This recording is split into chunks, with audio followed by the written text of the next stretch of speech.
ടുനെറ്റ് news കാലാവസ്ഥാ വാർത്തയിലേക്ക് സ്വാഗതം.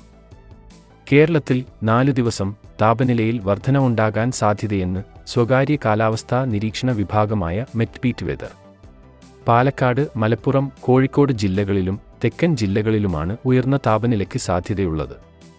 വടക്കൻ കേരളത്തിലെ വയനാട്, കണ്ണൂർ, കാസർഗോഡ് ജില്ലകളിൽ ചില പ്രദേശങ്ങളിൽ മാത്രമായിരിക്കും താപനിലയിൽ വർധനവുണ്ടാവുക. കൂടാതെ ഈ ജില്ലകളുടെ കിഴക്കൻ, ഇടനാട് മേഖലകളിൽ രാത്രിയും പുലർച്ചെയും താപനിലയിൽ കുറവുണ്ടാവുകയും ചെയ്യും. കേരളത്തിന് മുകളിലുള്ള അന്തരീക്ഷ വായുവിൽ ഈർപ്പസാന്നിധ്യം ഉള്ളതാണ് പകലും രാത്രിയും ചൂടും അസ്വസ്ഥതയുമുള്ള കാലാവസ്ഥയ്ക്ക് കാരണമാകുന്നത്. ഇത് രാത്രിയിലുൾപ്പെടെ സാധാരണയേക്കാൾ താപനില വർദ്ധിപ്പിക്കുന്നു.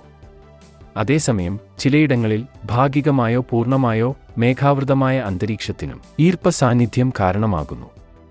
കൂടാതെ ഈർപ്പസാന്നിധ്യം മൂലം മധ്യതെക്കൻ കേരളത്തിൽ ചില പ്രദേശങ്ങളിൽ ഇടത്തരം മഴയ്ക്കും സാധ്യതയുണ്ടെന്നും മെറ്റ്ബീറ്റ് വെതർ അറിയിക്കുന്നു. കാലാവസ്ഥാ വാർത്തകൾ കൃത്യമായി ലഭിക്കാൻ ചാനൽ സബ്സ്ക്രൈബ് ചെയ്യുക. നന്ദി.